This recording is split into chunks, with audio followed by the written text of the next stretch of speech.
Hello once again and welcome back to the TRB In Lap podcast. It's episode 4. We've made it through to summer, 4 episodes in, a whole lot of racing still ahead of us and a whole lot of racing we've already had. This is episode 4. We're covering the 8 Hours of Portimao, the first race at the Autodromo Internazionale Algarve, or whatever the official name is. I'm once again joined by my good friend and TRB premium subscription holder and one-day delivery executive, Michael Haffenden. Michael, welcome back to another episode of the TRB In Lap podcast. First of all, how are you doing? And importantly, another race on the books that we didn't fall asleep before the checkered flag. Amazing. Our listeners get to listen to people who actually watch the race that we're talking about, and I think that's a real privilege for them. I'm doing good. How are you? I'm slightly warm. It is quite warm, isn't it?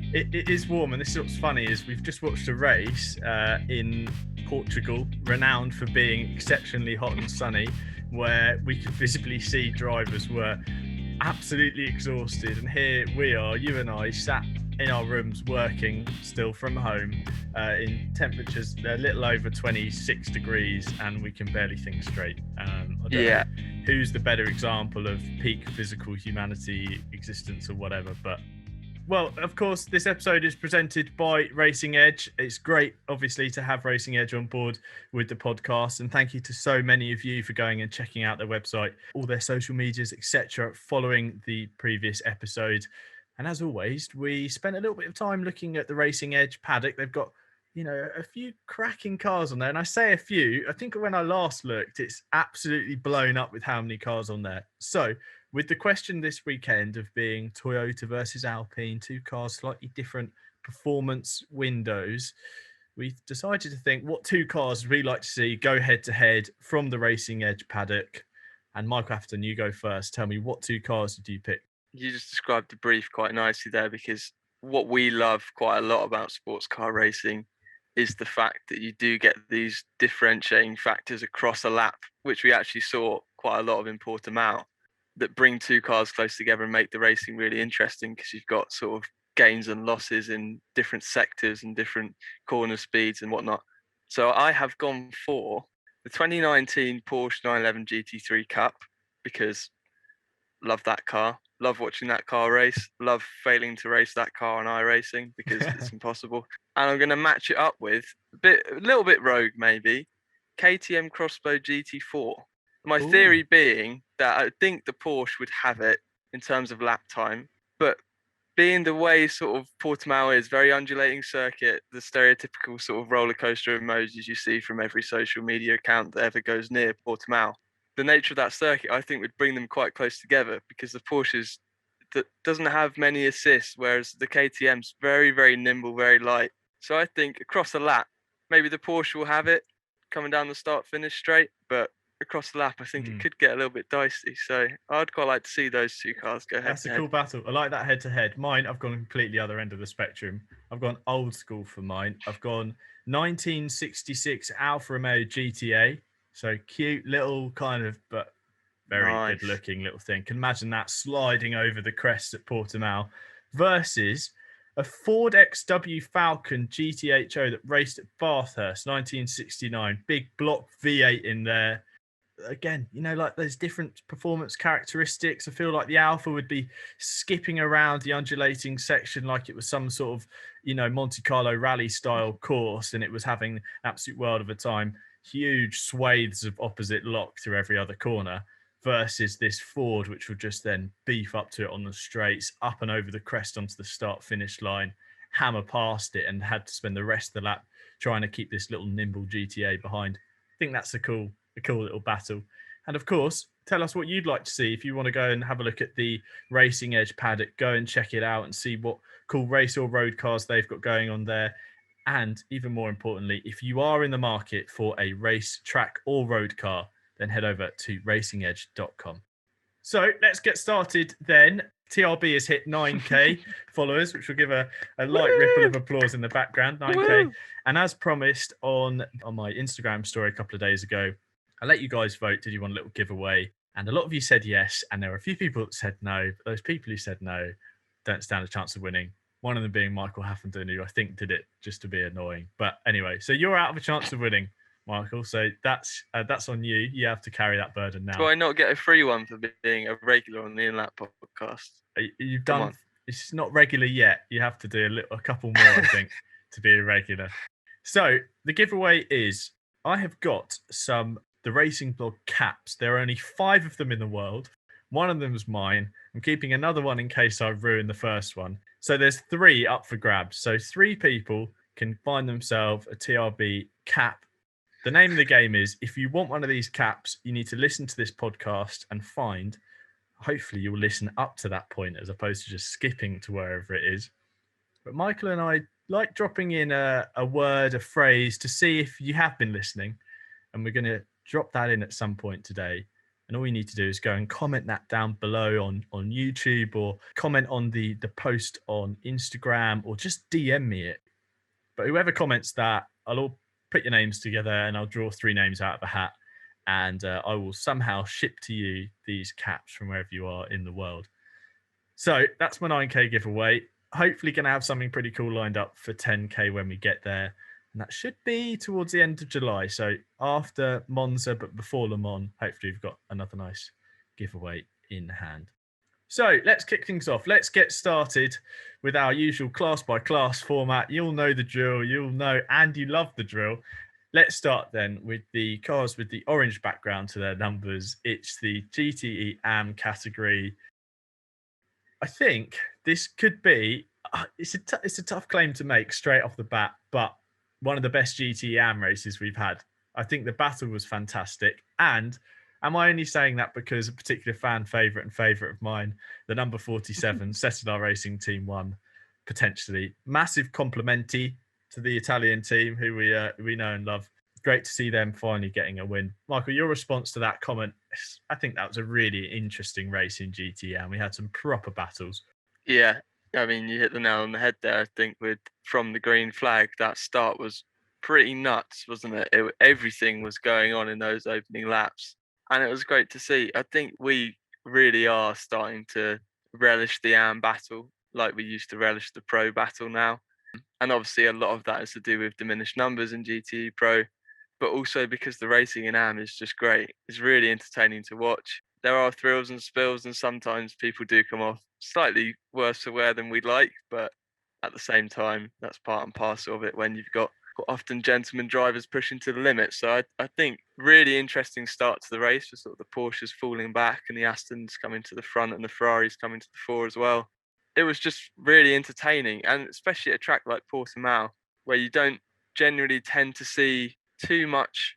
It isn't awful to overtake at, but you also don't tend to see the amount of overtakes that we were getting at the start of the race in GTM. That was quite remarkable. They put on a show, didn't they, for us? Yeah, in that first hour, and later on as well in the race. I think that one of the big things we were talking about when we were watching it, wasn't it? It was that Porsche drop off at the start. Now, clearly, we saw across both GTE classes that the Porsche wasn't really the car to have this weekend in Portimao. Whereas in Spa, it was almost like, yes, you want a Porsche. You mainly want a Porsche. You want Kevin Estre driving it. But this time in Portimao, at the start, the Aston Martins and Ferraris really overturned that qualifying loss almost immediately. It was the Porsches were going backwards. The Proton competition cars were going backwards. The Project One car.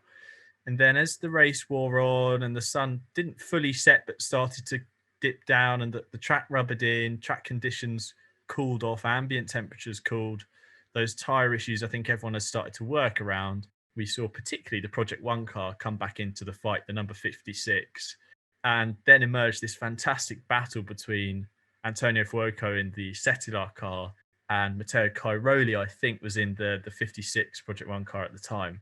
2 guys, in GTE racing, proving their value as part of a customer team, proving themselves to be, and in terms of Antonio Fuoco's place, ex-F2 Prema team, Ferrari Academy driver, that they've really got some talent behind them. But, these battles, that I'm saying that's at the end of the race. What a place to be in, where we've got an absolutely titanic battle for the win in a lower class happening at the start, it seemed, and right at the end. And in between that, like you say, all the sort of change of conditions and tyres coming to certain cars and certain teams and going away from others. That's why we love endurance racing, isn't it? It's never, the fastest car's going to win, because the conditions will change, whether that's weather. It was really quite hot at its peak and then did drop off, like you said, into the evening. We did go quite far into the evening and sort of saw the cooler temperatures that we had around qualifying the day before.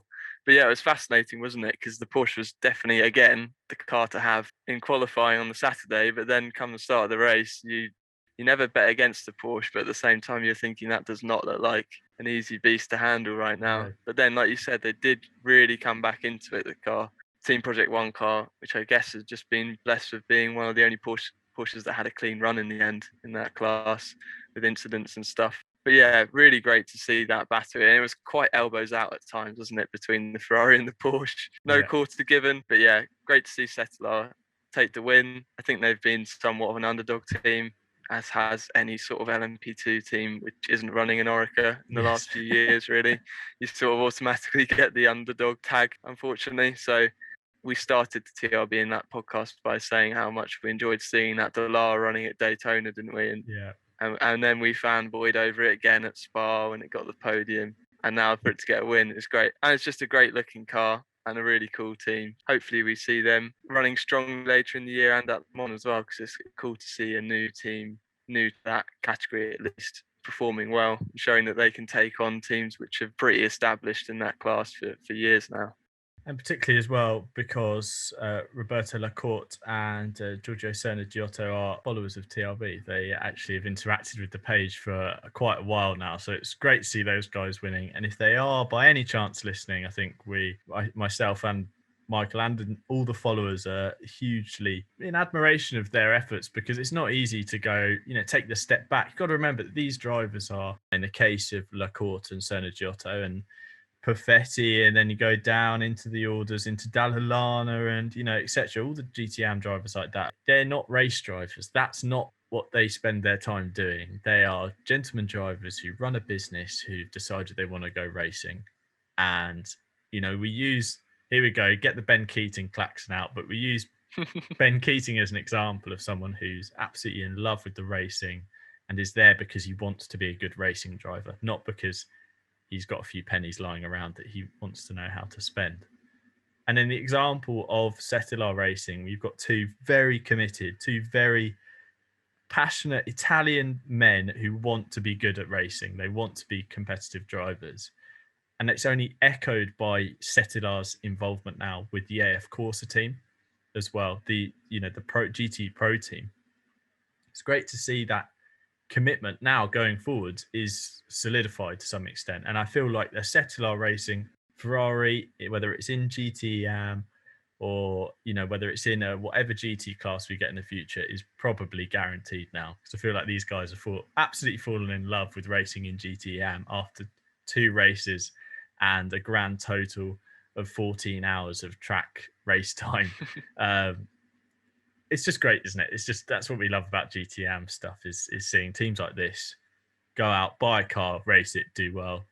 Perfect formula. Yeah, definitely.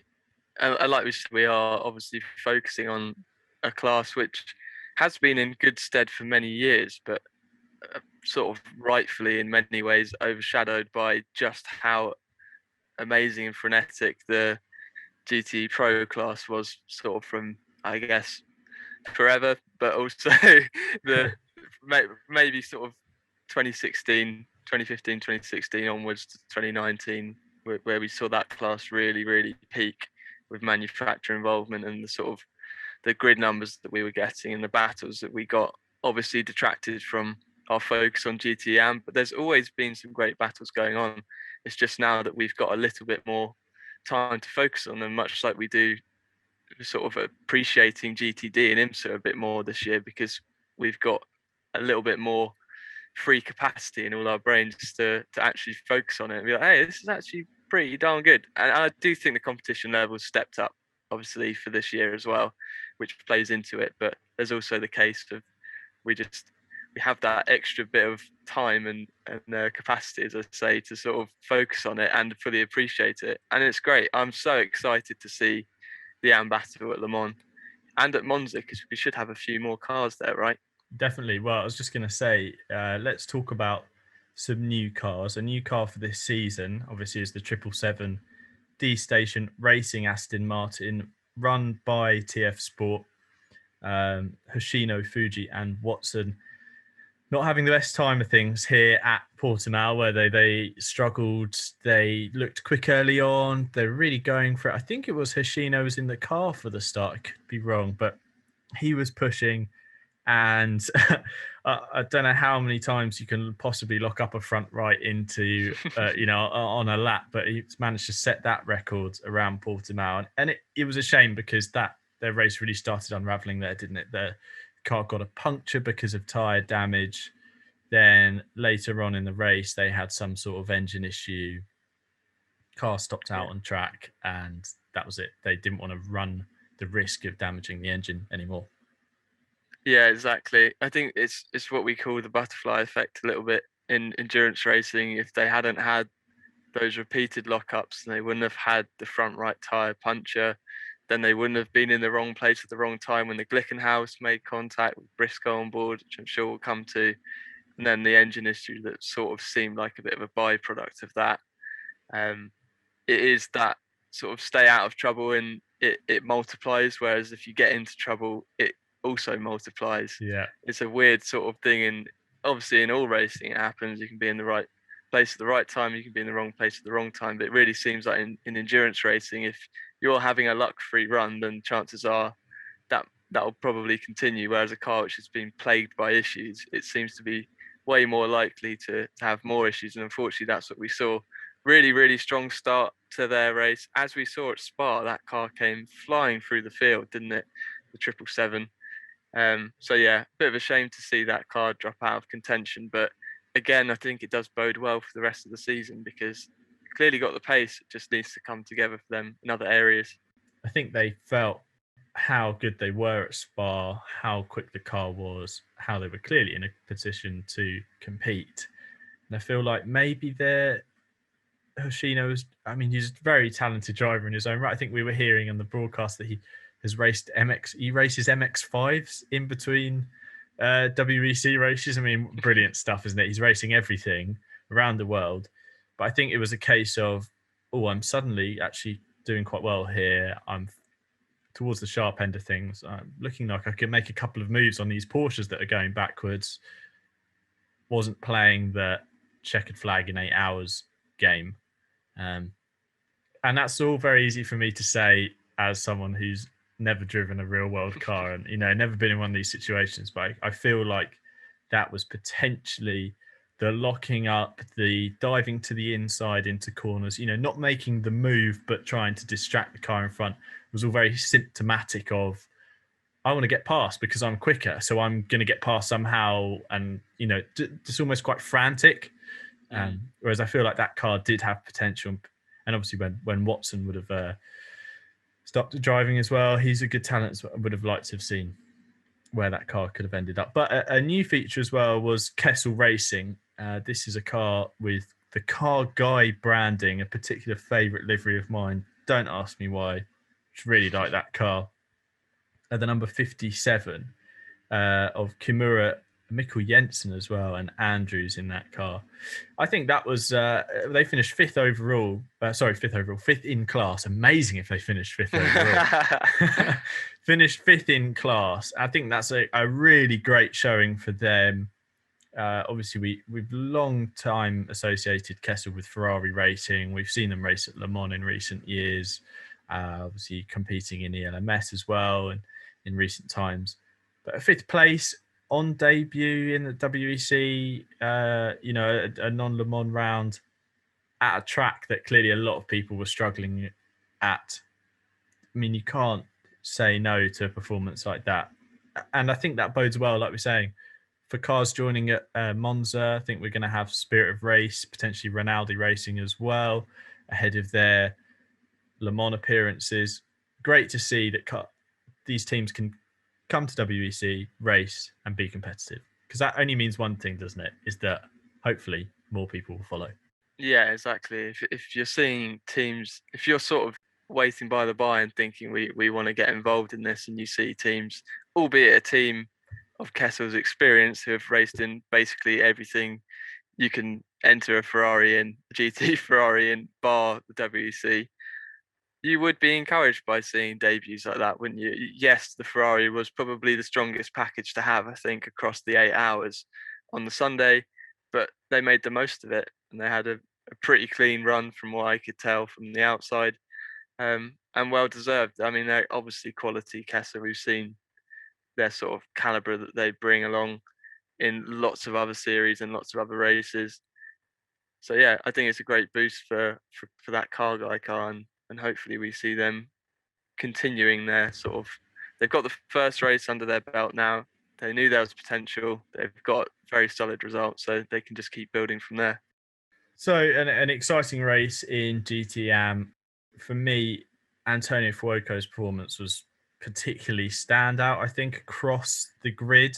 Only driver into the 1 minute 38 lap times during the race as well. Battled hard with the Project One car late on to defend the win, basically, in what was a confusing end to the race with safety cars, full course yellow to battle on. Just showed what a talent he is and an asset he is to that team. Let's take a step up the ladder then to another category, GTE Pro, which again saw a Ferrari at the top of the podium. This time it was the number 51 AF Corsa Ferrari of Alessandro Pierguidi and James Collado.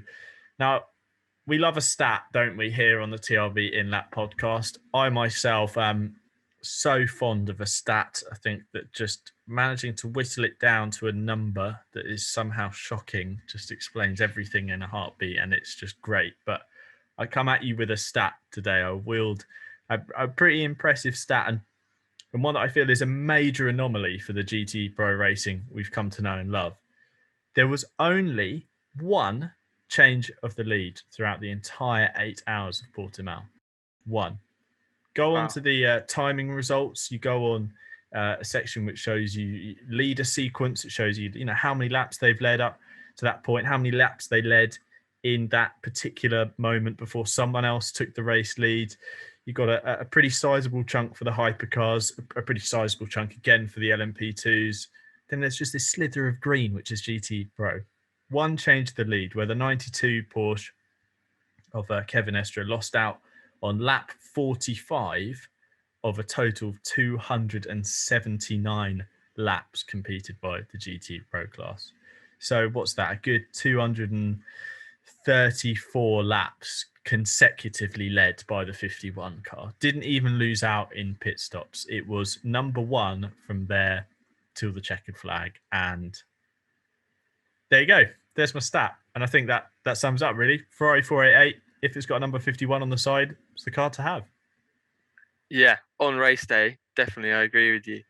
Yeah, I mean, we always tend to see Porsche strong in qualifying and Ferrari stronger on race day than they have been in quali. Whether that's stronger than the Porsche, we didn't really see that last time out at Spa, but we have done definitely in previous WC seasons. It's sort of, they do tend to come strong on race day, and we expect that from Ferrari, but I don't think Ferrari themselves were expecting to have the pace they did over Porsche, and certainly Porsche were not expecting the drop off they had. I think lots of heads were scratched during and after the race down at Porsche because they really couldn't really get a handle on the issues. They sort of, Estre led away from pole and seemed to scamper away a little bit up the road.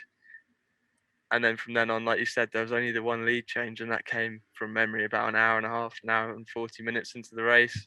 I mean, that stat would be slightly less impressive if it'd been a lead change on the final lap and it'd been an amazing battle. But that's not, like you emphasised with that stat, that's not what we've come to expect from GTE Pro at all, is it? And if anything, the safety cars sort of flattered Porsche in a sense, in that they did gain back time. And then sort of the ebbing and flowing of endurance racing, we saw them unable to close back in on the second place Ferrari because of the full course yellow at the end. They were able to box and sort of gain from that.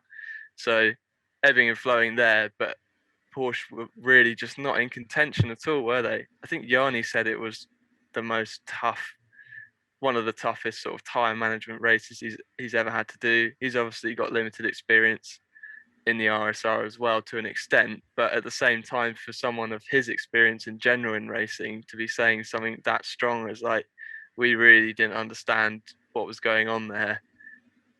You know, I think they changed compounds towards the end of the race when we saw that, like you said earlier, you touched on the Project One car sort of coming back stronger towards the end of the race when the temperatures were dropping again. But it was just too little too late, wasn't it? Too much of the race was spent in those sort of hotter periods where the Porsche was just sliding around. It looked really, really uncharacteristic the way it was sort of moving around, and the Ferrari just seemed absolutely planted in comparison.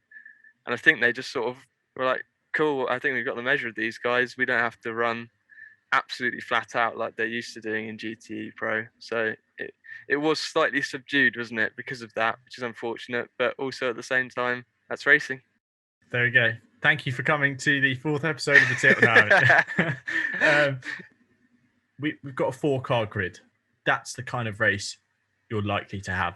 One team's going to get it right. One team's going to get it wrong. One car is going to struggle. One car is going to fly. And yeah, we saw that maybe a slight change towards the end. And like you say, the opening hour or so, Estra looked to have it under wraps. But you only had to look at a tyre that came off a car at Portimao and you could see a divot. You know, it was a noticeable ring in the tyre surface that I honestly don't think I've seen in motorsport. That I don't think I've seen it that pronounced in some of the cars. So these tyres were really being given a beating. And I think we learnt from Spa that Porsche was certainly pushing the limits of particularly the rear tyres. Struggled. We had those punctures. We had the 91 had a couple of punctures. When we had the 92, I believe, pitted early at one point because it had a suspected slow puncture style. If we had looked at that, if we had seen a highlight clip of Porsche's race at Spa 5 minutes before watching the 8 Hours of Portimao, we would have understood that Porsche were going to struggle on tyres. And even more so, that highlighted this was when the pit lane reporter, I can't remember who it was, whether it was Duncan Vincent or Louise was down there, but they asked James Collado and they say, oh, we hear that the Porsche is struggling on tyres. And James Collado, renowned for being outspoken, as we learnt this morning as well on Twitter, he only emphasised that point, renowned for being outspoken in pit lane interviews, was like, oh, Porsche's struggling. I didn't know that, so thanks very much. And he was like, yeah, tyres are hard, but you kind of drive around it. And I think he actually finished that interview saying that's racing as well. That's what is actually making me laugh. I think he finished it off with that's racing. But it was so, I think everyone was really quite caught off guard by how difficult this tyre situation was. And Ferrari just managed to get on top of it and seemed to be able to make the tyres work a bit better. They weren't, it tell you what it is. It's the case of they can't maximize the tyre grip in qualifying. So they can't just extract the pace out of it on a lap. It takes a bit more time. And in a race like that at Portimao, where the temperatures are pretty high, the track's clearly quite abusive to the tyres, using a lot of curb, that ability to keep the tyres switched off, if you like, to some extent, I think helped them race, you know, as well as they did and dominate. Like you say, it flattered Porsche, that full course yellow at the end, because the gap was brought down right at the checkered flag. I mean, what was it? It was 45 seconds was the gap between the 51 and the 92 in first and third, respectively. Whereas at one point, I remember the second place Ferrari putting a lap on the 92. That just emphasized, that's halfway through the race, just emphasized how much of a performance advantage Ferrari were able to generate from the rubber underneath them. But I think the point that we need to think about now is we've seen it ebb and flow. We've seen two very different races, one very much Porsche, one very much Ferrari. And we're going to Monza next, not a tyre limiting circuit. So you expect that we're going to get the same situation of a Porsche pole, potentially, if they can switch on the tyres for a lap, and a Ferrari race run being very strong. But flashback to Spa, we saw that Ferrari were quick in a straight line. And we saw that again at Portimao where they were quick in a straight line. And at Monza, it doesn't really matter if you can switch on the tyres or make them last longer. Fundamentally, if you can go quick in a straight line, you're going to win it. I mean, looking at the more stats for you, throwing more stats at you, just if you haven't had enough already. Event maximum speed, this is labelled as. This is the top speed for each car at any point during the race. AF course at 276.9 kilometers an hour during the race. So what's that, about 276, maybe about up towards 170 maybe in a straight line. I then have to scroll past a list of 4 GTE AM cars, in fact 5, to get to the next Pro car, which is of course the 52 Ferrari. And then we get to the Porsche GT number 92, 273. So basically 4 kilometers slower in a straight line at a track where you're not prioritizing straight line speed. I feel like once we get to a track where they are prioritizing straight line speed, again, the Ferrari is going to be the car to have. Yeah, I think you would sort of favour Ferrari, wouldn't you, going into Monza, based on the nature of the circuit, based on the nature of the car, and based on what we saw at Portimao. It's interesting, isn't it? Because it's a 4-car class, as you say, but it's still managing to pique our interest quite a lot, which is what I love about GTE Pro. Yeah. Even on its last legs, it's still managing to be interesting, at least, even if we're not seeing the wheel to wheel. Actually, saying that, we did see some wheel to wheel action, but that was because Porsche's tyres were really, really struggling. The Ferraris going past the Porsches to put the lap down. Does that count as wheel to wheel? Yeah. But I mean, early in the race, there was a battle, wasn't there, for the sort of best of the rest of the class, which is still a podium position. But I think the Porsche was around sort of 12 seconds off the leaders in class, and we sort of saw the Ferrari all over the back of it. Can't remember which drivers were at the wheel at that point. But yeah, not the usual sort of battles that we're used to seeing. But yeah, should be still interesting going into Monza. And I do agree. I think you'd have to put your money on Ferrari, wouldn't you, with the car that they have and its strengths in the race, paired with notoriously good top end speed. And it doesn't matter if it's a GT3 or a GTE Ferrari around Monza, they always seem to be strong there. So you can't really bet against them, can you? No. So another point, because I mean, as we go on to Monza, we're then really gearing up for Le Mans, but Porsche have decided that this Portimao race was a good place to start getting ready for the 24 hours towards the end of August. That was by adding their third drivers to each car. So in the 92, Kevin Estre and Neil Yarni were joined by Michael Christensen. And in the 91, Gianmaria Bruni and Ricard Leitz was joined by Frederick McVicky, of course. So Porsche trying to bring their teams together, would expect and would pretty much guarantee that these are the trios that we'll see at Le Mans in August. But Ferrari opting not to, which I think James Collado was quite... actually, no, it was Alan McNish was quite obvious that 8 hours with 2 of you is going to start pushing the limits of driver ability.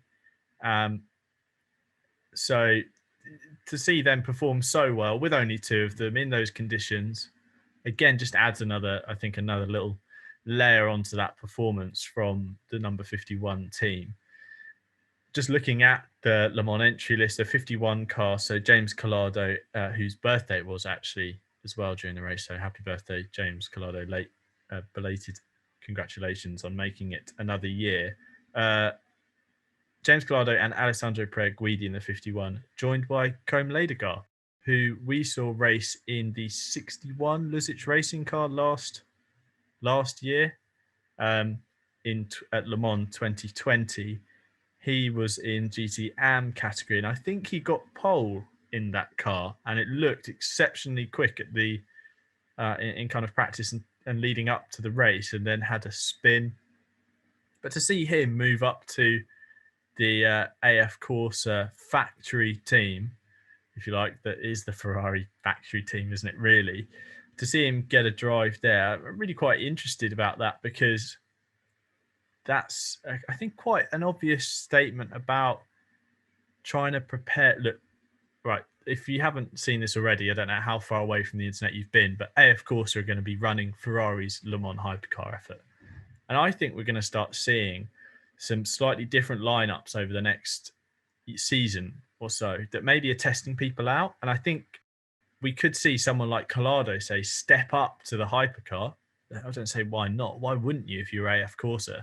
It's like James Collado is AF Corsa's blood. He is everything AF Corsa needs. He's driven that car forever, it seems. And maybe Combe Ladygar is a perfect fit into whatever GT class we end up with in 2 years' time. So I'm starting to think maybe we'll see some of these chops changing. Interesting about Combe Ladygar as well, and also interesting that James Collado was quite nonchalant about, yeah, we're not adding in third driver for Monza. We just prefer splitting it between two drivers when we do the 6 hour, the 8 hour races. And why is that? Because we get more practice time.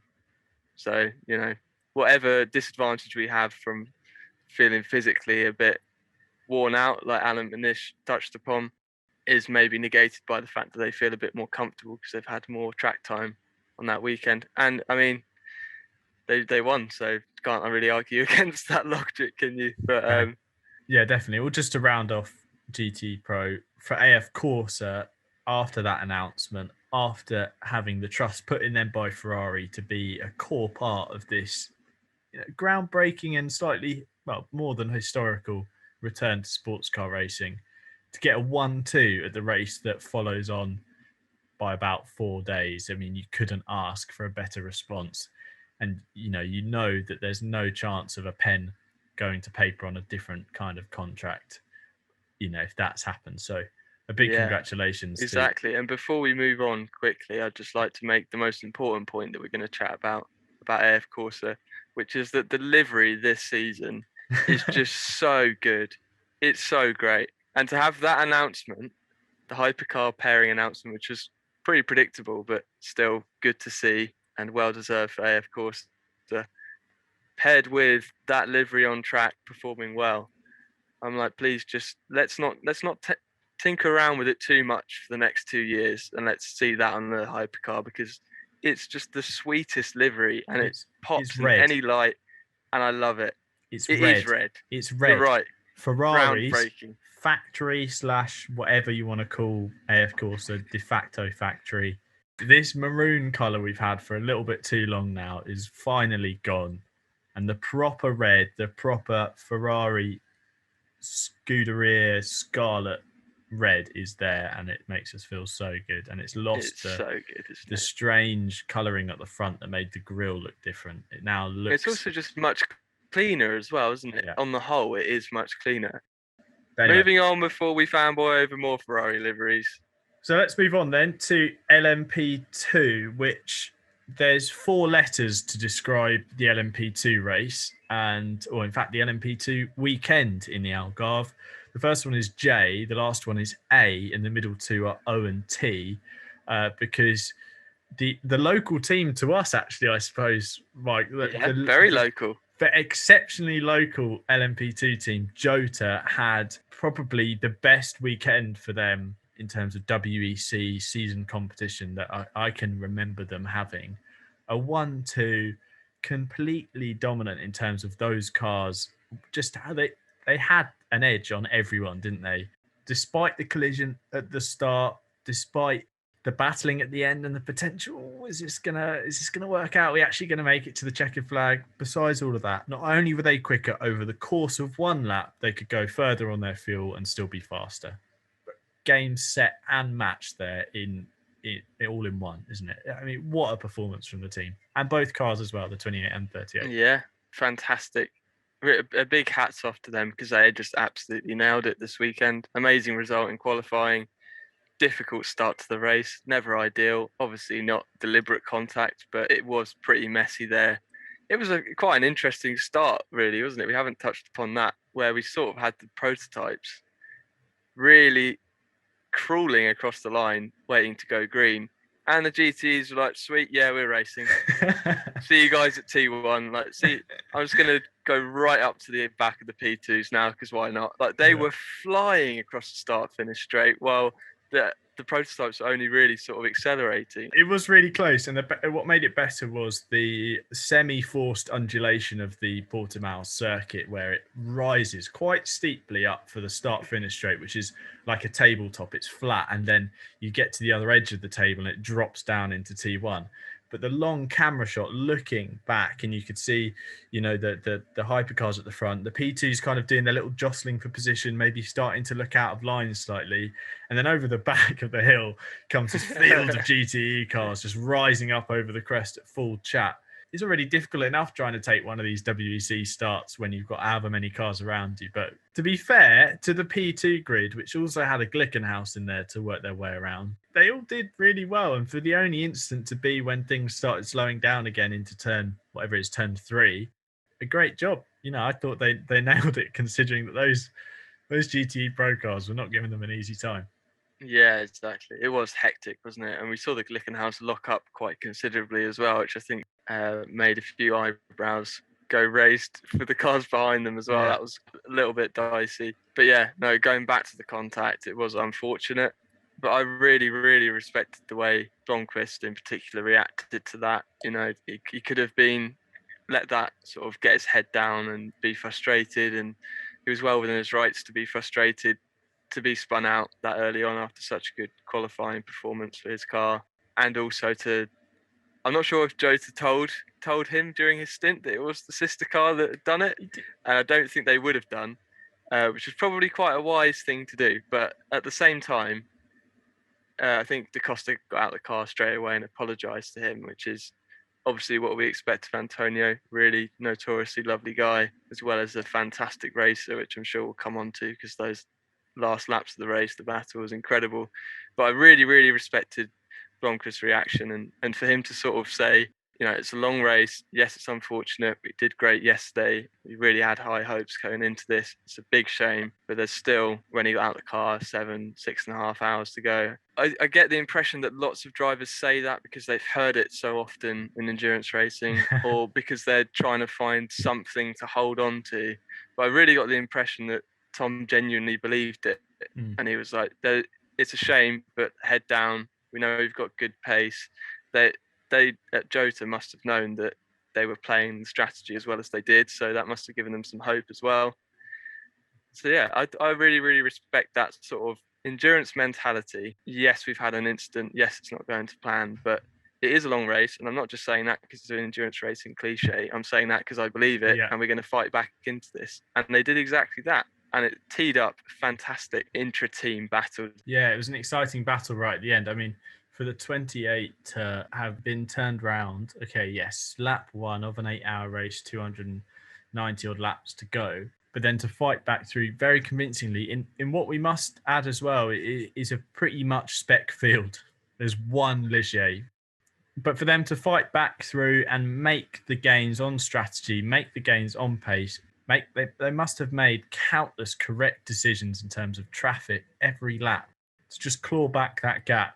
And then to be in it and the two cars be battling at the end. Not only that, the team won 2 by a lap. Bear in mind they had a lap because of where the checkered flag fell as a result of the winning car.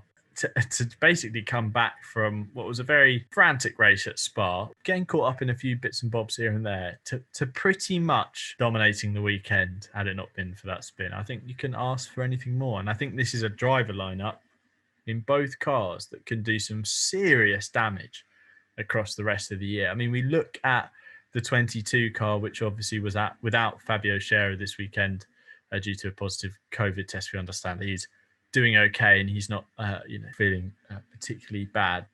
The 22 car is the car to beat really in terms of LMP2, isn't it? That United Autosports car, they're the team you've got to have the target on. Jota just really wiped the floor with them. They didn't seem to have that, like you say, in the driver interviews, there wasn't that fear of we're going to get past, it's really close, we haven't got anything, we're having to fight back, we're struggling, it's not going our way. Even when they spoke to Da Costa, when he was kind of apologising for the incident, he was also saying, it's a long race, there's a long time to go. These guys knew they were quick, and in a class that is effectively a spec category, to have that much of an advantage It's like what we were saying after Spa with how good the United car was. To have that much of an advantage, to have two cars there as well, it's going to mean a lot, I feel, for the season going forward. And at the end of the year, Jota are going to be in with a shout of the championship, because you can't have Da Costa and Davison and Gonzalez, who is obviously the lower ranked of the three drivers, but a very quick driver in his own right. And you can't have those three together and then not be up there.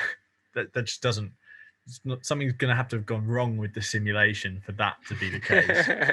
And in the 28 car, a new team: Sean Gallale, Stoffel Van Dorn, Tom Blomqvist. I mean, that's a great lineup to have. That car's going to be featuring. Just today, I think I've realised that this Jota team, this Jota 2021 season, is going to be a very big season for them. And I think we're going to see more trophies coming back to Tunbridge Wells here in Kent. The hometown. Yeah, fantastic to see them back at the sort of mighty Jota that we came to know and love. Obviously, we saw them, like you said, they've had the affiliation with G Drive. We saw them firsthand dominating LMP2 with their Jackie Chan DC Racing affiliation as well in 2017. But this was very much sort of the Jota of old that we used to see when we had Gibson Zytek open cockpit car with Simon Dolan and Harry Tinknell and Ollie Turvey, the dream team. Great to see them back up there again and looking absolutely dominant. I mean, like you say, it's really quite something to have that much of a, one, pace advantage, and two, to be able to be going longer on fuel as well, 1 or 2 laps at times. That's quite remarkable, isn't it? Yeah, definitely. And I think it's an important race for a particular driver in that, well, for two actually.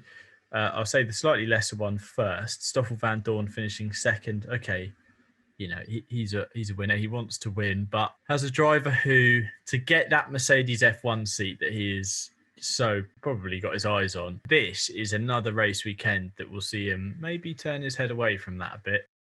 A strong showing with SMP when he drove and he'd raced at Le Mans. You wouldn't say no to having Stoffel Van Dorn in a car, whether you be an LMDH manufacturer, a hypercar manufacturer, or a strong LMP2 team. If Stoffel Van Dorn's there, you're going to say, do you want to drive my car? I think this, and coming so close as well to a win, is going to be crucial to him. I think if I had to have a word with him, I would tell him to ditch any hope and dream of being in Formula One. That's not where you're going to go down in history, but you could find yourself driving for a hypercar team, winning at Le Mans, winning a world championship for a brand in this new era.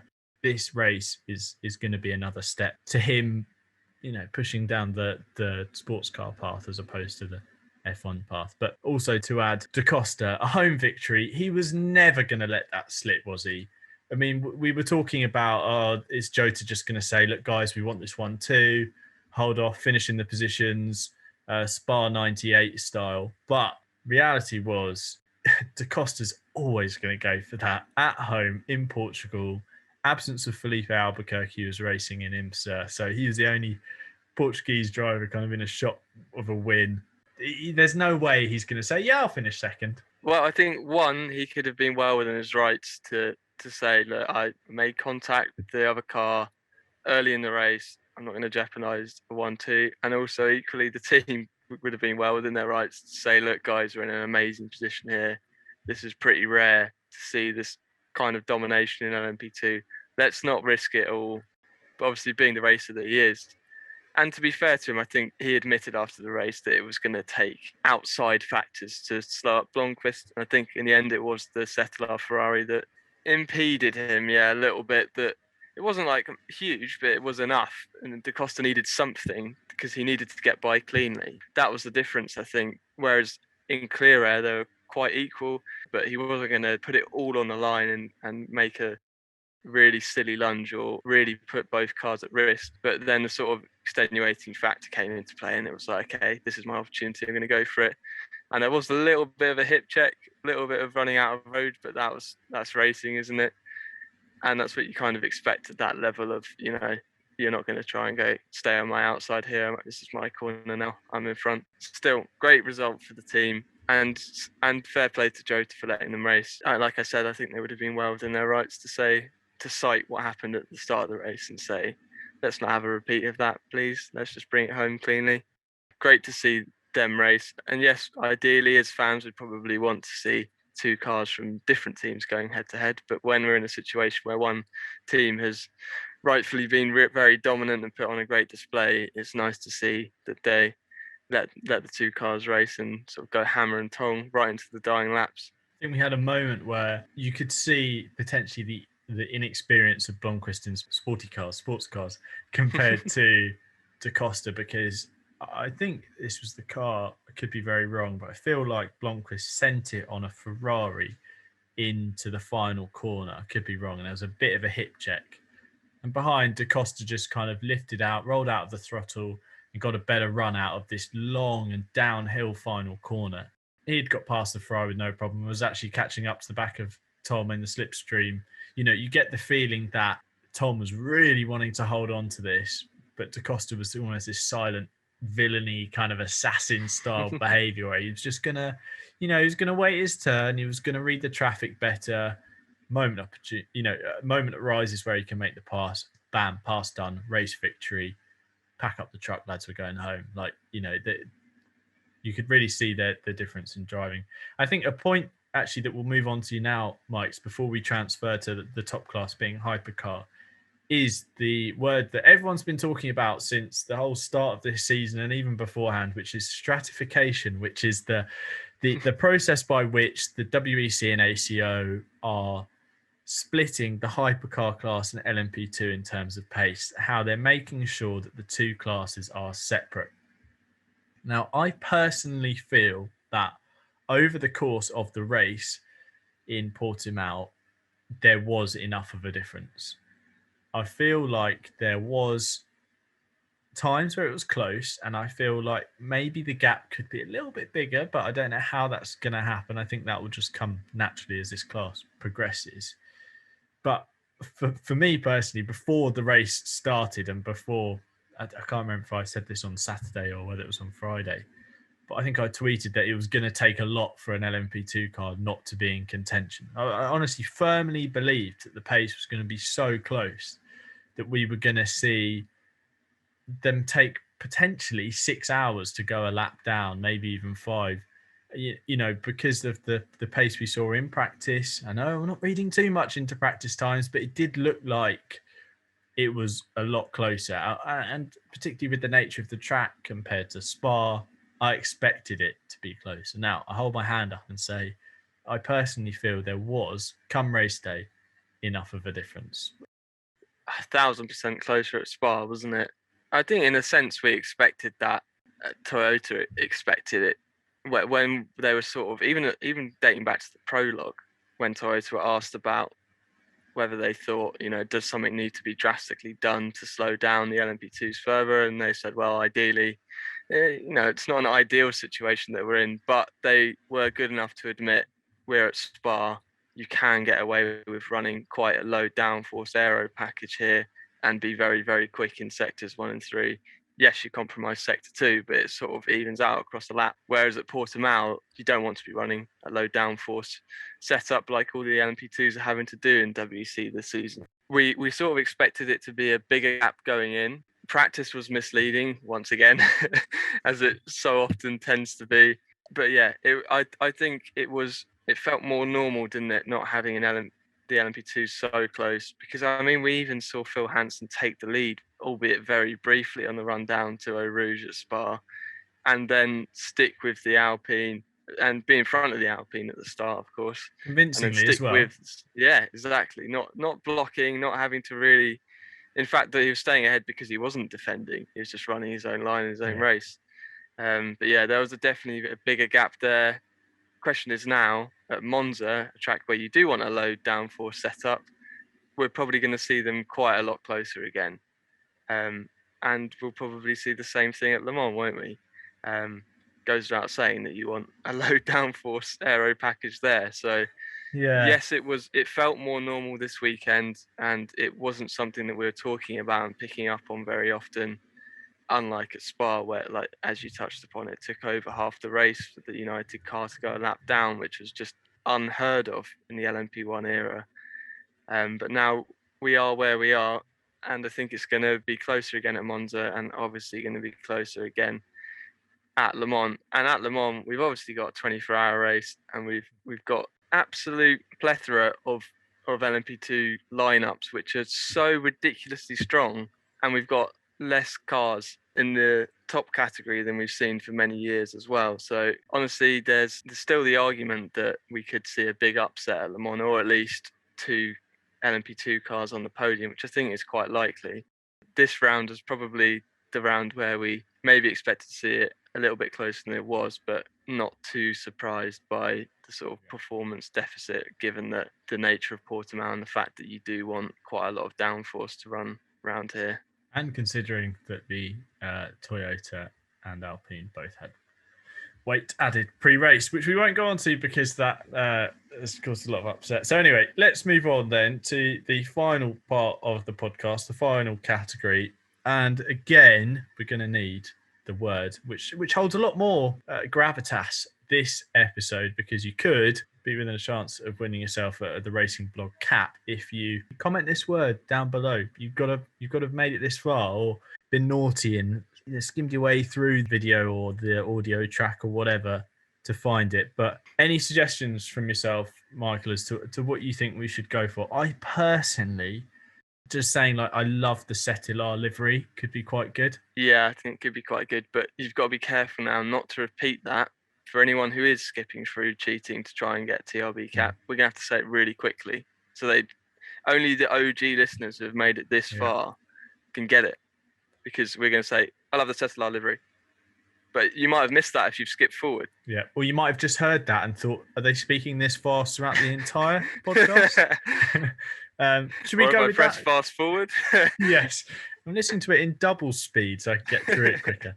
Should we go with that? Let's see if we can fill the comment section with joyous applause. And maybe give their Instagram account a tag as well, just to show them some love. Engagement. Yeah, no, that would be great. Go on then. If you want to be within a chance of winning the Racing Blog cap, you need to tag Settilar Racing and say, I love the Settilar livery with a blue heart. And you can say that on YouTube as well if you're listening on YouTube. And if you're on Spotify, then just DM me or comment on a post with it and I'll count your name. So let's get on with it then. Hypercar class, top class. And I mean, a race that really was classic sports cars once again, wasn't it? We had 2 very different ways of going racing, probably down to rules and what the cars actually are. But fundamentally, we had a race format that we've seen so many times over the years. We had the Toyota GR010s, slower across the course of a lap, probably slower across the course of a stint, but fundamentally they could go longer, to the tune of 6 or 7 laps compared to the grandfathered LMP1 car, which is the Alpine number 36 X-Rebellion Orica chassis. And of course, we have to mention them with the debutants, Glickenhaus. Great to see them there. The SUG 007 finally at a race. We got it. We had it. It was there. But anyway, not a great race for them, but a test session. It was always going to be, I think. Great to see them. Great to have them racing. So excited to see what this car could potentially do once it's got some more time. Few things I noticed though. First of all, the car is on tyres that are probably not designed yet for the non-hybrid hypercars. We're aware of that in pre-season testing, which for them was still going on. In-season testing, yeah. We were aware that car hated the Michelin rubber it's currently on. I was surprised at just how bad that was in the race, and I think they were as well. Richard Westbrook, a driver of umpteen years experience, to be saying, I don't think we can even make a stint. It was hard to make a stint on the tyres, one stint, let alone the fact that you've got a limited number and you've got 8 hours to do. I think that says a lot. So that's my one point. The second point that I have is, actually, no, I've got a couple of bits to add to this. Can't wait to cut this out when I'm editing it. A couple of messy bits in terms of the car and in terms of potentially where the team are at in terms of running the car. Now, like I say, like stats, like wading through stuff, and was looking at the requests that teams can put in to officials, stewards, etc., to say, how do, what's the clarification for this? It could be as simple as, are we allowed to take this dive plane off, whatever. Or it could be a request. Does this person need to go over the line during the pit stop to help with the driver? It's those kind of requests. Or it could be, can we change a gearbox and not have a penalty, or that kind of thing. Those are the levels we're at. Glickenhaus, there's a lot, and they're listed as miscellaneous because they're asking questions that is great for them to ask, because you feel like they need to know this stuff to avoid a penalty. But also it's stuff that you would think, just a little bit of homework and a little bit of preparation and less of this, I don't know, I feel like there's a bit of this pent up kind of rushed nature to it. Fundamentally, adding to that point of not a misunderstanding, but maybe a misreading, is when the car was stopped with the clutch issue, the conversation came about how they got to fixing that. Now, I don't know if you saw this, Mike, I'm sure you did, but they had to take off quite a sizable part of the rear bodywork to get to anything. So we're talking from the bodywork from just behind the cockpit, all over the wheel arches, rear wing, all of that has to come off in one for them to get to the engine bay. And in endurance racing, whereas we've learned, and as was mentioned on the coverage, the golden standard is Audi. The golden standard has always been Team Yost and the Audi, whether it be R8s, R18s, etc. That time lost in pit lane is exponentially great and important compared to time lost on the racetrack. You can lose a second a lap, but if you lose 5 minutes in pit lane more than you need to, that's it. That could be your race done. You could be out of contention laps down. That's it. That was a prime example potentially of just maybe, I feel like, not having thought through that eventuality. Now, I'm sure Glickenhaus, the team they are, the racing they've done, they're aware of that kind of thing. I feel like that could come back to bite them. And I feel like that added inconvenience of having to get the car back into the garage to take off quite a sizable bit of bodywork to then move that past mechanics. So even describing it, I can just feel the time adding up as it happens. Do you know what I mean? And I feel like this car it's not at 100% yet, but there's things like that I worry are going to limit it in the future. And like, all the team asking all of these questions, I feel like there's some aspect of they're going to trip up on something down the line. Look, it was a test weekend. It was always going to be, but with all the hype around them, with all the social media backing and love for them, they're carrying a lot of people's expectations. And I'm worried that a lot of people are going to be upset when this car hits a bump in the road. I agree. First of all, big respect to Jim and Jesse Glickenhaus and the whole team for going out and building a bespoke hypercar. That is no mean feat, and also so early on in the hypercar regs to be doing that. Massive fair play. And I'm not saying that to get my sort of congratulations, but it just didn't inspire much confidence at all, really, the performance. And I don't think we're ever going to get blown away by that car at Portimao. They came into it saying that their expectations were fairly low and they just wanted to get some clean running in, and they did manage to do that. Probably got around about 7 hours, give or take, of running in. Unfortunate, Briscoe had that incident. It was partially his fault, partially racing incident, I think. Didn't really matter in the grand scheme of things because it's not like they were battling for position anyway. Bit of a disappointing qualifying. I mean, very disappointing qualifying considering that they couldn't even match their practice pace, which seemed quite strong at the time. It was very encouraging at that time. We saw the 30-hour test, I believe, was Motorland Aragon. We heard after that, I think it was on Daily Sports Car, that they were struggling in the second half on the tyres so they could manage a fuel stint. But then their worry was that they'd drop back into the LMP2s in race pace because they couldn't really double stint the tyres. But yes, we saw tyre problems up and down the field, but you could visibly see the blistering on the tyres from the onboard, which is honestly something quite rare. And I know we were watching along together at that point, and you were like, right, look at the front right tyre, look at the size of that blister.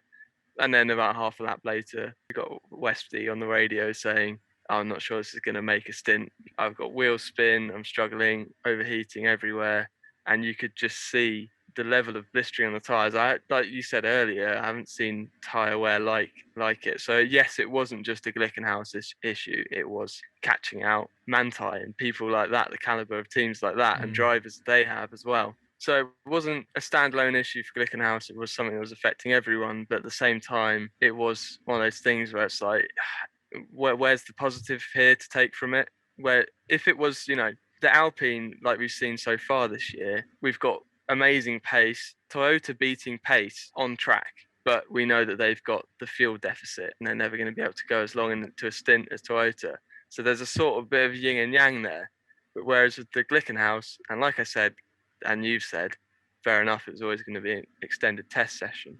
But it's not like we had, they weren't really on the pace, but they had amazing durability and they had great fuel usage. Or the flip side of they weren't great on their tires and they sort of drunk a lot of fuel, but they were really, really quick. They were quickest average laps across the stint.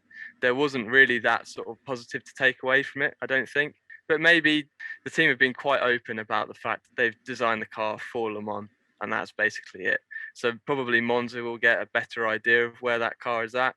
And also the risk of just having the one car enter the Portimao is that things do go wrong, be it on-track incidents or mechanical issues like we saw in practice with the gear selector issues and stuff. So it wasn't disastrous like we have seen from established manufacturers making debuts. They've had worse debuts than that. But at the same time, like you said, with the expectation and the no offense sort of backing themselves attitude that they have on social media, maybe it sort of lulled people into expecting a bit more from them because of that kick-ass attitude they have. That's the only word I can think of for it, where they're like, we're going to take it to you. We were quicker than you, Toyota, in that practice session. So if you reply to us on Twitter saying this did actually happen, follow us. We'll follow, come and follow us. And then you reply with the timing screen of you being quicker. In my opinion, you do have to back that up a bit more. You can't just, yes, there's a bit of gamesmanship and it's good rivalry going on there. But like, you don't get the impression that Glickenhaus are joking when they say stuff like that. They really believe it. And fair play, team spirit and all that stuff. Very long-winded way of saying, not a disaster. There are some positives to take from it. But like you said, it's just the little sort of niggly issues that they need to iron out because it's really not inspiring much confidence when we do get to races like Le Mans where things do go wrong. And like you said, maybe they'll get caught out by having to spend too much time in pit lane, or maybe like you touched upon, it'll be something as trivial as not knowing the rules in a full course yellow scenario or something like that, something where you just think you need a little bit more time to be fully up to speed, not just on track, but in terms of knowing the regulations inside out, like a Toyota will do, like an Alpine will do. And to add to your point there about needing time to figure that out, we're well aware that they haven't had much time to figure it out. And we're well aware that they've taken more time to try and figure it out, hence why their first appearance is Portimao, not the Sebring that we should have had and the Spa race. We're aware that their timings have been heavily impacted. But we know publicly that Jim Glickenhaus is only interested in Le Mans. He's only interested in the European races. Now, in a season where you've got 6 races, an annoyingly short season, we know, but in terms of competition. So if he had done all the European rounds, he would have had Spa, Portimao, Monza and Le Mans. So 4 of the 6. So now they're going to race at Monza and at Le Mans and then not show up for Fuji and Bahrain because they're not interested. They don't want to run the car. And something about that, to me, I understand there's a lot of cost in getting a car there, etc. But that's your opportunity to learn this stuff. It's like when a new football manager comes into a team, like they can almost write off the first half of the season, just say, it's just a new manager, he's getting used to the team. Well, I think a lot of people would happily, or someone like me anyway, who I'm potentially not a massive follower of Glickenhaus, but I could write off a season and say, look, they're so new to WEC racing. They are so fresh and green to this championship that them doing those little mistakes, those little full course yellow errors, those man over the line in the pit stop errors, those clutch issues, tire issues, whatever, I could almost just screw up the piece of paper, I list them down and threw it out the window. But there's something about that, Le Mans focus, which I think a lot of people need to know, because you are going to have to sit through more races like this potentially if that's the way Glickenhaus are going to go about this hypercar era, because you're not then following a car that's a full season entry. You're going to see the car for 3 races at the start of the season. You're going to see it at Le Mans, where it might go well, or it might come a cropper with these issues that could be sorted out with more running. And then you're not going to see it towards the end of the season. You're not going to see a Glickenhaus lift the championship trophy. You might not see the drivers. Okay, might not win a 6 hours of wherever, but at the end of the day, isn't that what it's all about? It's about collecting trophies and beating the best. I love Glickenhaus. Like we say, we love that bespoke hypercar, the way they've gone about this, taking this new era by the scruff of the neck in terms of making a car for themselves and going for it. Love that. Their brazen attitude, yes, I love that they want to come in here and kick and punch people and win. I've got no issue with that. If that's how they're going to be, that's how they're going to be. But a lot of people could get too invested in a car that could potentially struggle for a while to come. And bear in mind that car's locked in now. It's homologated. That's 5 years now. So what they're going to find is over setup. Yes, they can very well do that. We all know change a tire pressure by 1 psi and you've got a brand new car. But against Toyota, against the people that are lining up at the door waiting for their name to be called out and then let in, for the Porsches and the Audis and a lot of people who are absolutely head over heels for Glickenhaus at the moment, their their love of that car will be tested, because I feel like there's a lot more of these races potentially to come. And I could be wrong, and it could get to the end of August and they win Le Mans by 17 laps and they're the best car out there. But I don't know. Are we reading too much into their first race? Maybe. But I also feel that with their attitude of, yeah, we're going to do this and we're going to do that and we're going to beat it, needs to be backed up, like we say. And in a BOP class as well, with a car that is running, let me add, this car is running minimum weight for the hypercars. And I believe it is close to maximum power, if not bang on maximum power that these hypercars can run. I did have a comment on Instagram from Glickenhaus, the North America page, saying that their car could run more power, but the rules don't allow it. The rules don't allow it. So whatever. Toyota could probably run 1,000,001 horsepower in the GR 010 if they wanted to. And that Rebellion can run faster. I say Rebellion. Alpine car. Don't know. There's a lot of pent up problem with this car that I feel could be ironed out, but I'm worried won't. There we go. Summed up the last however long that was. So have we covered Glickenhaus then, or is there any final comment you want to make? I will say I do think you make a good point about the Le Mans focus, that people do need to be aware of that.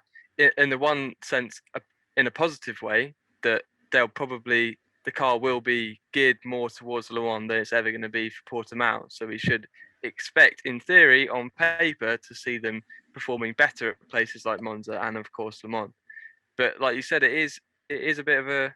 I understand, they're not a fully funded hypercar program from a factory, from a huge manufacturer like Toyota are, and they can't afford to do those races at the end of the year. And I do get it.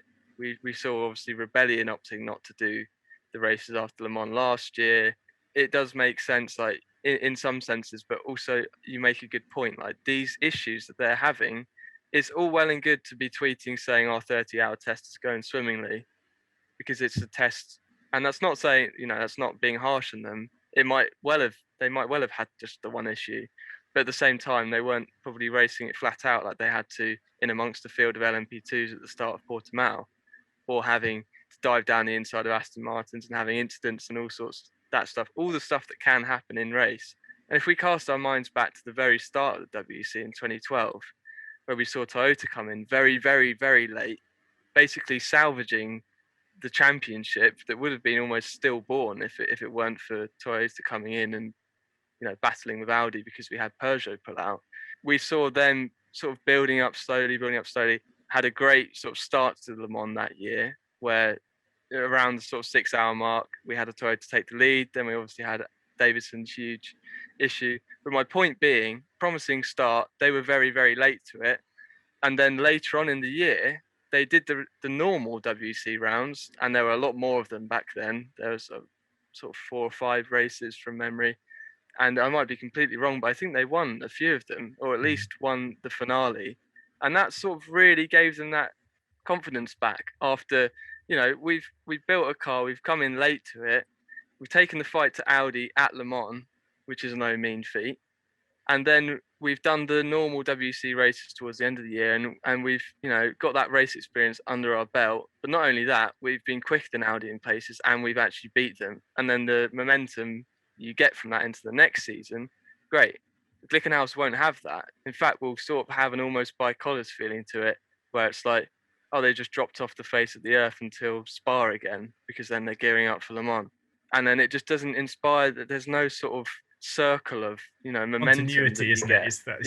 It's that continuity, and it is that ironing out problems. You're spot on. There were actually 5 races post Le Mans 2012. 3 of them were won by Toyota: Sao Paulo, Fuji, and Shanghai. So obviously it's a big difference, and I don't know who's listening this far that you might be thinking that's a stupid comparison between Toyota and Glickenhaus with the budget differences and stuff. Yes, I get that, but just on the point of the Le Mans focus and on the point you were making, Tim, about the race experience and how crucial that is to a new program and a new car, maybe it's not a risk because of the budget that they'd have to drum up to get to those races and compete in those, and I'm sure that there's valid reasons behind it, but it is also it would be, in an ideal world, you would be racing in those events to get the race experience, because you can do however many hours of testing and things can go swimmingly, and you can rock up to the racetrack and things just happen in racing that don't happen in testing, and especially in warm-up. Nothing good ever happens in warm-up. And there is always warm-up at Le Mans. No, but the crucial example there is the tyre situation, how bad it was for them. They only had to think on their feet and deal with that because it was a race session. There was no, oh, we're struggling with tyres, the pace has dropped off, we'll bring the car in, we'll have a look at the day to see what's going, head back out. Or we'll send the car out whilst we're looking at things. We'll get the tyres off. We've got loads of sets to run through this test. Let's just whack a new set on. No, there's none of that. And you're running offline, you're passing cars, you're potentially pushing harder. And for Richard Westbrook, Romain Dumas, who, like, again, probably one of the greatest sports car drivers of the last 10 years, to be in a car that is just seemingly struggling so hard and not knowing that he can have his impact by racing in these other races across the season. There's something about that I find, I understand it. Yes, I get it. Money, they don't sell the cars in those territories, whatever. But if you want to win, you've got to suck up those performances, haven't you? And I mean, your example of Toyota in the first season. Like, now I look at the championship standings and see Toyota spanked in terms of points. But I go, yeah, they were brand new to it, new series. They're up against Audi, who've been here for the last however many years winning races. I don't go, oh, that's a terrible, first showing from Toyota. I don't. With hindsight, I look back at that and go, yeah, great. Same could be said for Porsche. We knew when they joined in 2014 that there could be time that it took to get that car up to standards in LMP1 hybrid. But again, at the end of the season, podiums and race wins. It's like it does take that season to get it worked out. And to add to this, before we finally really bore everyone to death, BOP, we need to mention BOP. The BOP game has to be played. You do have to just stick at it and wait till BOP comes your way, and that you are, somewhat now bumped up the order, or just that they get it right. I mean, this new class is 2 races in, and there's going to be plenty more cars to be balanced. An example, GTE Pro. 2 very stark different examples being the new Aston Martin AMR Vantage and the BMW M8. Now, you and I have chatted countless times about BMW and how the car was good at Le Mans, and the car, had its errors and wasn't exactly the quickest, but it was good here and there. But they pulled out before the BOP pendulum swung their way. And you only have to look at IMSA, where the BMW has been a fantastic car, race winning, etc. That would have happened. Categorically, I firmly believe that would have happened for them in WEC racing had they been around a little bit longer. But they pulled it. The Aston Martin, the new Vantage, shows up, Le Mans 2018, struggles. It's running with GTE AM cars. A year later, pole position. Right, what? And, as great as Aston Martin are and as great as the team behind that were, the bot game happened across the course of the season. Things got worked out and the car's suddenly there again. Only for then it to be, yes, it was screwed a bit in the race, but still you've got to play the bot game. You've got to let that supposed balance of performance swing your way a little bit. And then the third season of Aston Martin, they go on to dominate. Exactly. GTE, after a great battle, obviously, last year. But it is the sort of longevity that you have to have. And even dating back to way back at Le Mans, manufacturers would stereotypically say it takes 3 years to win this race. That was even before BOP was a thing. You just sort of accept that you would have to. It's such a tough nut to crack, endurance racing, that things have to go your way, which, yeah, you might have the fastest car for the first 2 years, or you might not for the first 2 years, as we've seen. But then you have to stick it out because it will come your way at some point if you've got the potential. But yeah, it's a very, very good point. I will move us on to beyond Glickenhaus now. Yes. By just saying a big thank you to Toyota, who obviously started their 100th World Sports Car Championship start. That's the way of encompassing it all, I think. Yeah. Probably mixed up a few words there. International. Could have thrown international in there as well. And maybe top flight as well, just to really... Top flight, yeah, that covers a few bases. Very, very good. But just a big thank you to them for obviously the aforementioned basically saving the WEC in its first season. Then being the underdog and battling back and trying at Le Mans despite heartbreak dating back to the late 90s, let alone into 2016, which we all know what happened there. And then have sort of become this unenviable position of propping up LMP1 and now propping up Hypercar and getting comments all over social media saying, you're ruining it, why are you here, there's no point. They deserve a ginormous amount of credit, in my opinion, for sticking around, not only throughout the sort of peak of the hybrid era, which is great, while Audi and Porsche then pulled the plug, then to stick around to the end of LMP1 and then to be straight on it in this new era. I think that's really commendable. And to see them obviously winning, that we expect that. And we've expected that for a few years now. And yes, they didn't have the competition that we've seen at Le Mans. Many times Audi didn't have the competition. But anyway, my point remains, thank you to Toyota for sticking with the sport. And I very, very much hope they'll be rewarded by proving just how good they are when everyone gets let in the door in a couple seasons. And then we're like, oh, Toyota aren't just those guys. Not that we think this, but if you're an idiot on social media who comments on every post saying that they don't deserve it or they're not quick or they're only winning because they're the only car there, which is, whatever. Just well done to Toyota, and I'm excited for them for the future to be able to prove again, like they proved when they were the underdog in the early days of the WEC, what they're made of, and to also become that little fan favorite that we all know and love Toyota to be, because I feel like that's shifted. It's not cool to like Toyota at the minute, but you know what? On TRB In Lap podcast, we're going to say a big, great thank you to them, because we don't care what car's called. It's cool to like the Glickenhaus, and we just spent 20 minutes saying that come on, let's see what you got, mate. Come on. Yeah, exactly. I think, I completely agree with you. Toyota get a bad rap for doing a good job, and that doesn't make sense. Fundamentally, they are the best team, and have been at Le Mans. Okay, they've had no competition in terms of LMP1 hybrid machinery. You still have to win Le Mans, and Toyota know an awful lot, and more than anyone should know about not winning Le Mans.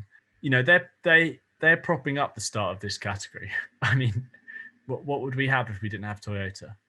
Honestly, if we didn't have Toyota at the start of this season, I don't think Alpine would be there, because they're only there because they're trying to prove that they can do a good job as a team to hopefully attract Alpine, the manufacturer. And Glickenhaus obviously delaying showing up, but Glickenhaus wouldn't be interested if Toyota weren't taking part. I honestly, it does baffle me the amount of hate Toyota get for being a race team. They don't have to do this as well. I said this on the last episode. They don't need to race in a hypercar category to sell road cars. I reckon you ask 95% of people who own a Toyota, if they know that Toyota race at Le Mans, or if they know if Toyota have got a motorsport program. They might take a guess, but I doubt they wholly know. Whereas someone like Ferrari, you ask a Ferrari owner, they'll go, yeah, well, we're racing Formula One and they race in this and that. They'll know. Aston Martin, yeah, this and that. Porsche, yeah, this and that. Even Audi people will know that there's an Audi R8 GT3. I've seen it on YouTube or whatever. Toyota don't need to race in a hypercar category to sell road cars. They don't have to do this, but they want to. That's all you need to know. And that, to me, that's the same attitude as Glickenhaus. There's the same attitude of, I want to race in this, so I'm going to do it. So I'll get off my soapbox. Let's actually talk about the race. Because we had this interesting battle. Toyota's going longer. We had the Alpine quicker. Great to see that, because we had to see Toyota race, didn't we? We had to see that hypercar really pushed, and you only had to look at Sebastian Buemi, who had a cramp right at the end of the race, didn't he? He was struggling. Like, he was really having to try. They weren't cruising home, those Toyotas, because it wasn't really until that full course yellow in the final hour that they were able to just take that splash, and the 7 car had to take the splash and be safe. The Alpine was in contention right up until that final hour. It was, yeah. And yes, you can say the safety car did help Alpine a lot, because it's sort of just completely, I think you tweeted it pretty correctly, just saying, as is so often the case in endurance racing, just throw the last 5 hours out the window, because we're pretty much back to square one. We've got the top 3 on track together. And how brilliant was that? And Nico Lapierre put in some fantastic driving to hunt down second place Toyota and pass him, and then bring the gap down to the leading Toyota before he had to box, of course. But we've missed that sort of wheel-to-wheel thrill of, someone's really taking the fight to Toyota here. Yes, we know Alpine, it's becoming a very obvious trait that they simply can't go as long. We know the fuel tank on that car. There's not much they can do about it. That car is homologated.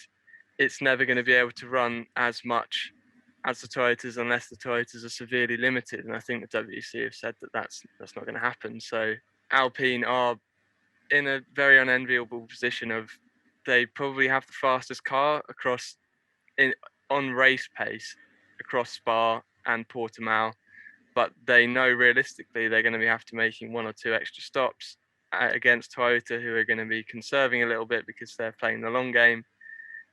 And it is, I think Lapierre said it was disappointing and frustrating, which I do get, because he's got the pace and he's taking the fight to them. And then, knows in his heart of hearts, and the whole team know, we're actually being hampered by, I guess, what you describe as a design flaw for this era, not something that really affected the Rebellions too badly, but something which, that car is very much based off 2017 Oracle LMP2 chassis, and you're never going to fit a huge fuel tank on that car, and the cars are locked in and homologated, and all the big words that we talk about in sports car racing that unfortunately mean that we won't have big changes unless the organisers literally shoot Toyota in the foot and say, well, Alpine are going to be running the same amount as you. But this is what we love about sports car racing, even though it's slightly disappointing that the only car really at the minute that can take the fight to the Toyotas is severely hamstrung by the deficit. We've had situations like this in the past where one car can go an extra lap, but it might be a bit slower across the course of the stint. And then at the end of the race, it can, I think famously in 2011, Peugeots were a bit slower than the Audi, but they could go an extra lap each stint, and that meant they were going to have one less, but then the Audi was quick enough to negate that advantage. But here we've got 6 or 7 laps at a track like Portimao, which is obviously quite a short lap. But it does worry you when we get to places like Le Mans, doesn't it, that they're not really going to have a fighting chance. But at the same time, Le Mans could be a huge race of attrition, because we don't have that many cars in the top class, and we've got the LMP2s going to be chomping at the bit. So we could very much see a 2017-esque race of just survive at Le Mans and see what you can do, and you could be in with a shot. But I think, the team manager Alpine was saying, we're basically spectators at this point. We're only going to win a race this year if Toyota run into problems, which is a shame. But also, you know what? Toyota have gone out and built a hypercar. Alpine are, and credit to them for entering. Love the fact that Toyota have someone to battle against. But they're running a grandfathered LMP1. It was not exactly going to look great for the WEC if that gets bopped massively into contention. Yeah. And Toyota have gone out and built a car specifically for this new era of regulations are hamstrung, and then just for the sake of, you know, fans wanting the show and stuff. Just slightly frustrating that we know ultimately, as fun as this wheel-to-wheel action was on track, it's never really going to amount to a proper challenge from Alpine, and not through a fault of their own. Well, how fitting that 10 years on from the Peugeot Audi battle of 2011, we had two very different cars producing two very different performance windows, having very different race. And another feature of this race was team orders, which I want to touch on, because, well, that was a feature in 2011 where we had a Peugeot going suspiciously slowly in an effort to slow up an Audi. But we had this Toyota being Toyota and just swapping the cars endlessly. And I think we finally come to a agreement as to what happens here with the cars, because it's a clear statement now that these cars are not allowed to race each other wheel to wheel. Now, we've seen this in previous WC races before Hypercar. It's just swapping. This just let the 7 go, let Seb through, let Mike through, whatever. We understand now, as a result of this Portimao race, that the ruling is if you're quicker, you get let through, and it's your job now to pull away. If you don't pull away, the position gets handed back. Now, it doesn't matter when that happens, whether that's in the opening couple of laps, whether that's half an hour in, whether that's 5 minutes from the end. If you're the quicker car, you get let through and you have to prove your value. Right in the final half an hour of a race, with all the teething issues of a new car, with all that could potentially go wrong, with a safety car, full course yellow, whatever, that could bring Alpine back into it, Toyota start switching positions and they start going, no, after you, no, after you, no, after you, no, after you, you know, right at the end. I think they swap positions once, twice, 3, 4, 5 times in the run from in the final 50 laps. So they're swapping every 10 laps, roughly, if you average it out.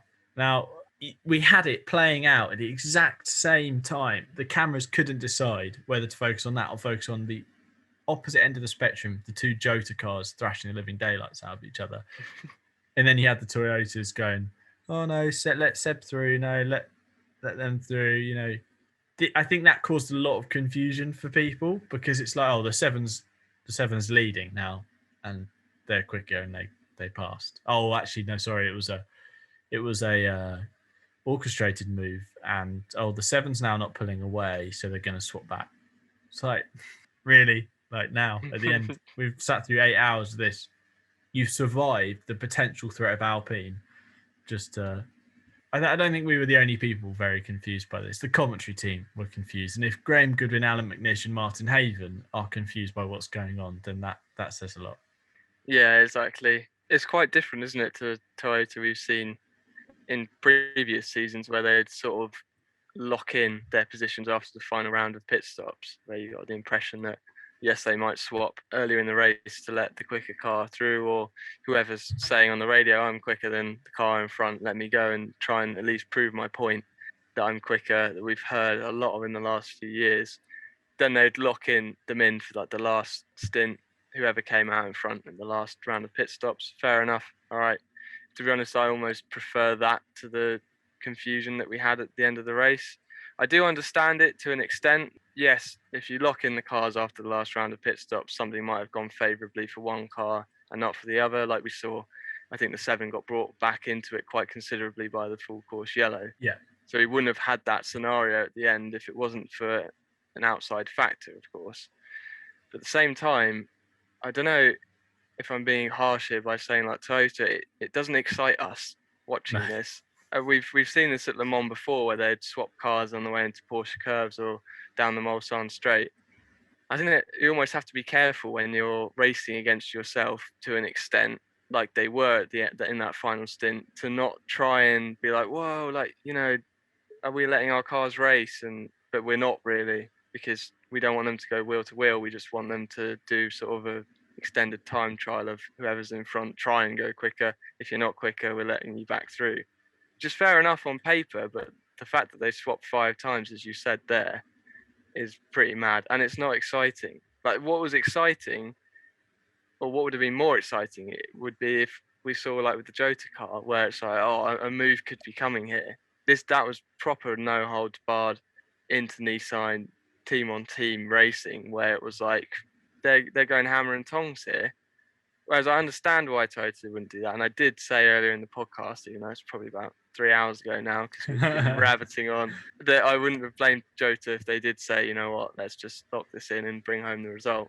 And I wouldn't blame Toyota if they did that, but this whole swapping malarkey just doesn't really make any sense to me, aside from the drivers saying, it's more fair because we get an opportunity to show if we have the pace or not. I can see it from that perspective, but from the fans' perspective, it does undermine it a little bit when you're like, oh, that car's leading because it's quicker. Oh, no, it's not. They're back through now.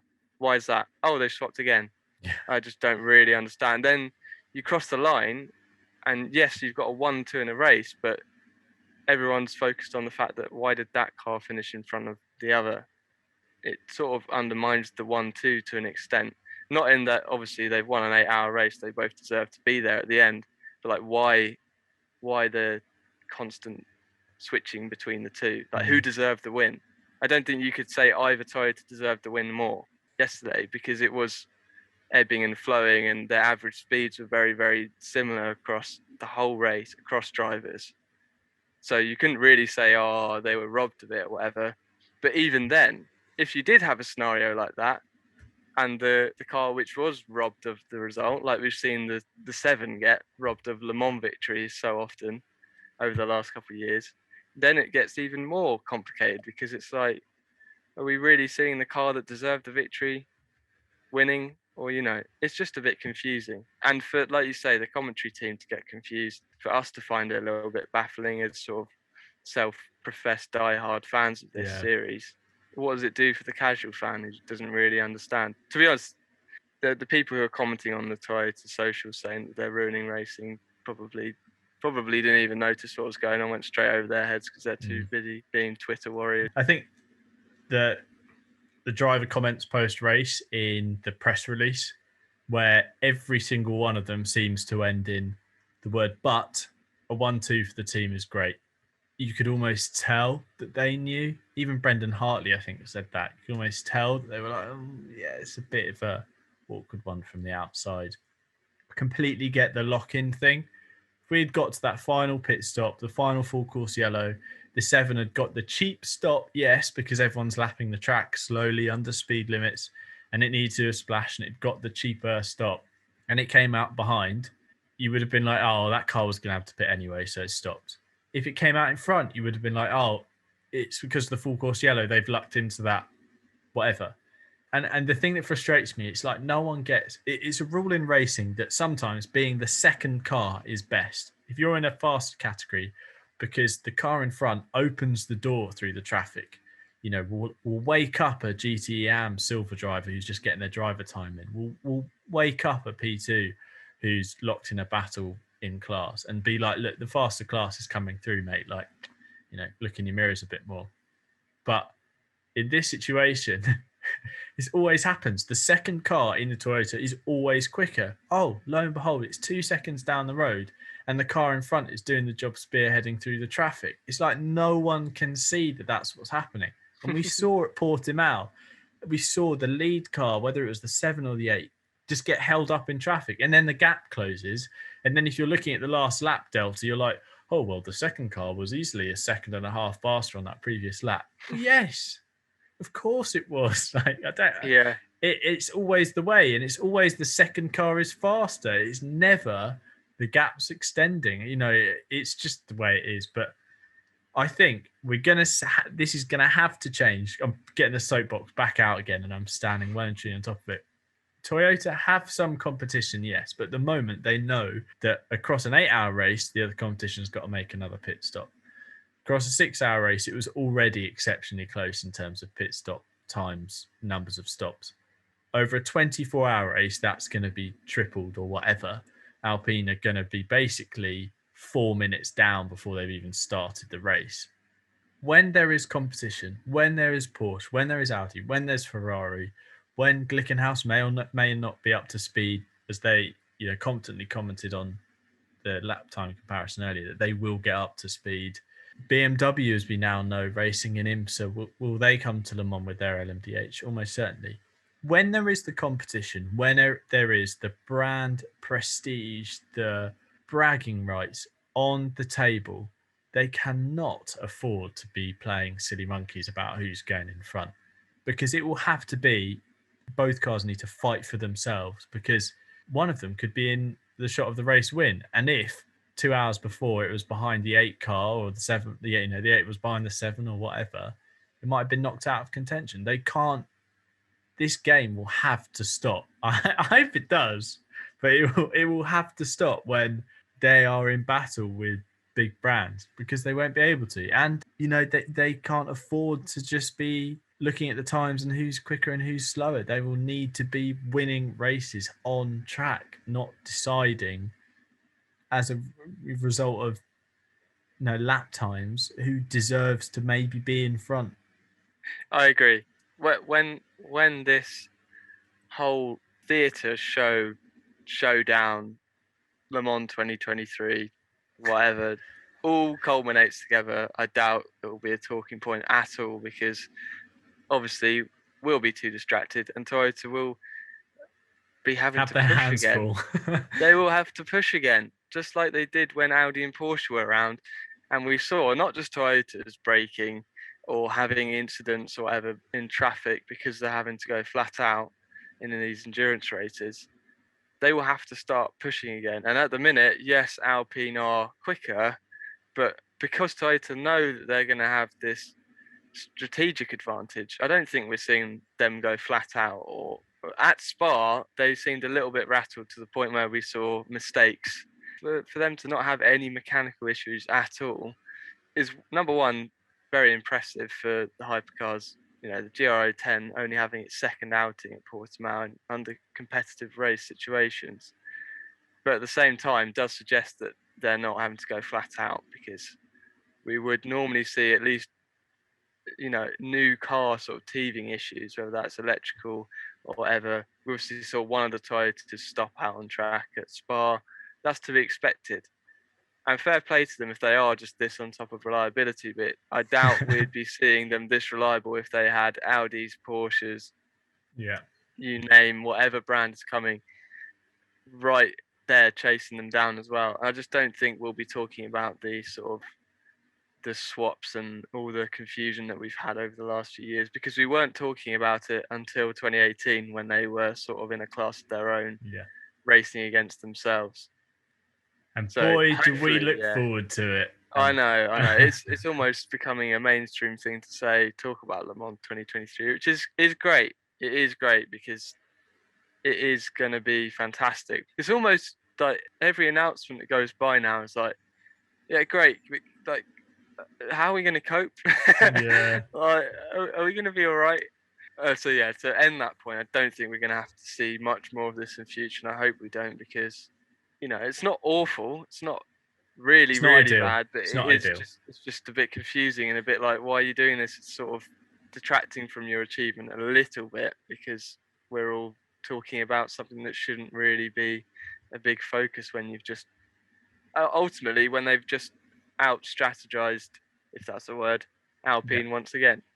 Well, congratulations anyway to the number 8 of Buemi, Nakajima and Hartley taking the race victory over Conway, Kobayashi and Lopez, who did lead in those final 17 minutes a couple of times, but lo and behold, the swapsies happened. And of course, Alpine for getting on the podium, Negrão Lapierre and Vaxivier having another strong showing. So, quick fire to end the episode, Michael. Your driver of the race and team of the race. If you want, I can go first, because I do have a driver in mind, which I do feel will be your driver of mind as well in mind, but we'll go with it anyway. Okay, you go first then. My driver of the race is Nico Lapierre, because quite simply, him in that car with an Alpine livery on, match made in heaven, so quick, so determined, despite the fact that they knew about the extra stop, despite the fact that at come the race end, the chances were something would have had to have massively gone their way. For them to be within a shot of winning, he still showed up and drove the absolute arse off that A480 grandfathered LMP1. He'd be my driver of the race, and my team of the race has to go to Jota. What performance for them! Utterly dominant in the closest class in prototype endurance racing, sports car racing out there at the moment. So congrats to them, and obviously it's great to hear the British anthem on the podium as well, because they're a local team. So got to shout out Jota for that. Well, yeah, you're right. You have kind of not stolen my answers, but also not stolen my answers there. So I'm going to sort of cop out and also say Jota, but for my driver, because I was, like I touched upon earlier, mega impressed with Tom Blomqvist. Not just his driving, not just the recovery of that whole car, and I'm aware it's not just Tom driving, but his attitude when he did get turned around, and then to almost hold on to the win, fending off Da Costa, given that Da Costa's got more experience in these type of cars. I thought that was a very commendable effort, and yeah, I can't say Lapierre because you said him, so I'm going to go with you, Mr. Blomqvist. And my team was, of course, going to be Jota, but I'm going to go with Settelar. And you need to comment. I love Settelar's livery, by the way, just a reminder. Yeah. We'll bring it to an end there. This has been episode 4 of the TRB In Lap podcast, the 8 Hours of Portimao. Once again, and the 4 hours of the podcast. Yeah, 4 hours of the podcast. You practically play this alongside the race and you'll get yourself all the way through to the checkered flag. But we go to Monza next for our WEC episodes. That'll be the 18th of July is the race date, and the podcast will follow shortly. But before then, we will have a bit of an IMSA roundup podcast where we'll combine a few of the sprint races, those being Mid-Ohio and Detroit Belle Isle, as well as the Watkins Glen 6 hours. We'll combine those all together into one episode and have a chat through all things IMSA. But thank you once again, Michael, for joining me on the podcast. Thank you very much to everyone for listening in and for showing your support to this series, and thank you once again to Racing Edge for their involvement. It's great to have them on board. So from Michael and myself, Tim Fulbrook, this has been the TRB In Lap podcast presented by Racing Edge.